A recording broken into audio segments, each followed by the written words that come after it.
কুমিল্লার বুড়িচংয়ের দুর্গত এলাকায় আছেন সহকর্মী মাহফুজ মিশু। যাচ্ছি তার কাছে। মিশু, আটকা পড়াদের উদ্ধারে কি কি উদ্যোগ চোখে পড়ছে? দুর্গতদের হাতে পর্যাপ্ত ত্রাণ কি পৌঁছাচ্ছে? দেবাশিস, কুমিল্লার এই বুড়িচংয়ের কথা যদি বলি তাহলে এখানে সত্যি সত্যি একটা ভয়াবহ দশা। ধরেন এই এলাকার মানুষ আসলে ভাবতেই পারেনি যে হঠাৎ করে গোমতী নদীর বাঁধটি গতকাল রাতে ভেঙে যাবে বা ভেঙে যেতে পারে, বা এ ধরনের কোনো পূর্বাভাসও তাদের কাছে ছিল না। বরং গত পরশুদিন থেকে যখন এই ধরনের বন্যা বা আকস্মিক বন্যার খবর পাচ্ছে, তখন বরং এই এলাকার মানুষজন গিয়ে গোমতী নদীর বাঁধটিকে কিভাবে বাঁচিয়ে রাখা যায় সেই চেষ্টা তারা করেছে। কিন্তু মধ্যরাতে রাত 12টার পরে বাঁধটি যখন ভেঙে যায় এবং পানির তোরে তখন টেকা দেয়, আপনি এখনও যদি খেয়াল করেন যে আমরা একদম একটা আবাসিক এলাকায় দাঁড়িয়ে আছি এবং এখানে পানির যে স্রোতের মাত্রা, সেই মাত্রাটা কিন্তু কোনোভাবেই স্বাভাবিক বন্যার পানির মতো না।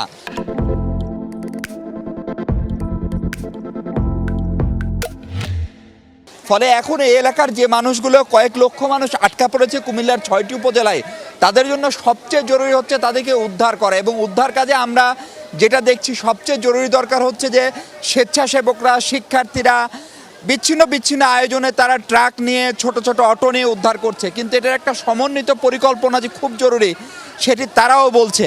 আমরা একটু পেছনের ট্রাকটা দেখি, সেই ট্রাকেও দেখেন যে কয়েকটি পরিবার থেকে কিন্তু সদস্যদেরকে উদ্ধার করে নিয়ে যাওয়ার চেষ্টা চলছে। কিন্তু এখানে দরকার হচ্ছে বেসিক্যালি এখন নৌকা বা স্পিড বোটের মতো এই পানিতে চলতে পারে সেরকম আয়োজন দরকার, সেরকম সরঞ্জাম দরকার। এবং আপনি এই উদ্ধারের যে কাজটি শিক্ষার্থীরা বা ভলান্টিয়াররা করছে, সেক্ষেত্রে স্বভাবতই শিশু, নারী, তাদেরকে অগ্রাধিকার দেওয়া হচ্ছে।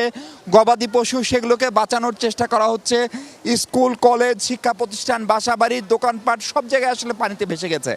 যদিও আসার কথা হচ্ছে সকাল থেকে বৃষ্টিপাত হয়নি, সেই কারণে পানির পরিমাণ তারপরেও বাড়ছে। সেক্ষেত্রে বৃষ্টি হলে পানির পরিমাণ নিশ্চিতভাবে আরও হয়তো অনেক বেশি হতো। দ্বিতীয় যে জায়গাটি আমরা দেখছি যে অনেকেই বাড়ি থেকে একটু ভেতরের দিকে যারা, সেখানে যাওয়ার খুবই সংকট। আসলে শারীরিকভাবে ভলান্টিয়াররা যারা মাইকিং করে যাওয়ার চেষ্টা করছেন, তারা অনেক জায়গায় সাড়া পাচ্ছেন, অনেক জায়গায় সাড়া পাচ্ছেন না। যেসব বাড়িতে তারা সাড়া পাচ্ছেন না, সেখানকার নারী, শিশু, বৃদ্ধ, তাদের কি অবস্থা সেটি আসলে বলা এখন পর্যন্ত কঠিন। আমরা স্থানীয়দের সঙ্গে কথা বলছিলাম, অনেকের সঙ্গে তারা যেমনটা বলছিলেন, এখন পর্যন্ত জেলা প্রশাসন বা উপজেলা প্রশাসনের দৃশ্যমান তৎপরতা কুমিল্লার উপজেলাগুলোতে অন্তত চোখে পড়েনি।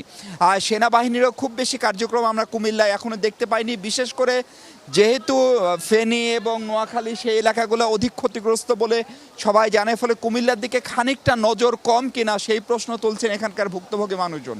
একই সাথে আমরা একটু স্থানীয় দু একজনের সঙ্গে কথা বলতে চাই। আপনি যদি একটু আসেন, আপনার বাড়ি কোনটা এবং এই বাড়িটা, এই পানির তোড়টা কখন আসলো এবং পানির স্রোত এত কেন? আমরা বুঝতে পারি না। আমি 1971 জন্ম, আমার বয়সে আমি এতটুকু পানি দেখি নাই। যখন বুড়ি দিয়া ভাঙাটা পড়ছে রাত্রে, তখন সন্ধ্যার পরে তখন আমরা মনে করলাম যেহেতু এটা উত্তর অঞ্চলের জায়গা, আমরা একটু টানের ভিতরে আছি, আমাদের তো এত কিছু পাবে না। তখন আমরা এত বেশি সারা রাত আমরা রইলাম, কি অবস্থা নাই। সকালে যখন দেখি যে পানি এমন অবস্থা আসছে, আমরা যে ঘর থেকে বাইরে এই পরিস্থিতি আমাদের নাই। আমরা ভয় পেয়ে গেছি, কারণ আমরা তো দেখি নাই। মহিলারা ভয় পেয়ে গেছে, অনেকে হার্টপিল হয়ে গেছে, অনেকে স্ট্রোক করে ফেলছে। কারণ আমাদের ভিতরে এরকম আর আমরা পানি দেখি নাই আমাদের জীবনে। এই ফার্স্ট, আমার বয়সটা 54 বছরের ভিতরে। এই হলো আমাদের। আমি আপনাদের আশাতে ধন্যবাদ যমুনা টিভিকে, আপনাদের সাথে অনেক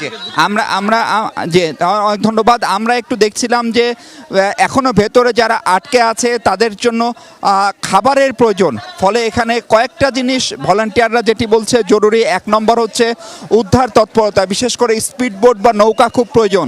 দ্বিতীয়ত দরকার হচ্ছে শুকনো খাবার ছাড়া আসলে এই অভিযান বা এরকম করা খুবই কঠিন। তৃতীয়ত হচ্ছে যাদেরকে উদ্ধার করা হচ্ছে তাদেরকে একটি সুনির্দিষ্ট যে আশ্রয় কেন্দ্রগুলোতে রাখা, সেখানে তাদের দেখভাল করা, তাদের পয় নিষ্কাশন এবং বিশুদ্ধ পানির খাবার নিশ্চয়তা করা। চতুর্থত হচ্ছে যারা বয়স্ক, শিশু এবং নারী, তাদের চিকিৎসার ব্যবস্থা করা। ফলে এই সবগুলো মিলিয়ে ভলান্টিয়াররা, স্বেচ্ছাসেবকরা বা শিক্ষার্থীরা বিভিন্ন শিক্ষা প্রতিষ্ঠানে ঢাকা, কুমিল্লা তারা এসে করছেন, কিন্তু একটি সমন্বিত প্রচেষ্টার উপর খুবই জোর দিচ্ছেন তারা। দেবাশিস, ধন্যবাদ মিশু আমাদের সাথে যুক্ত হবার জন্য।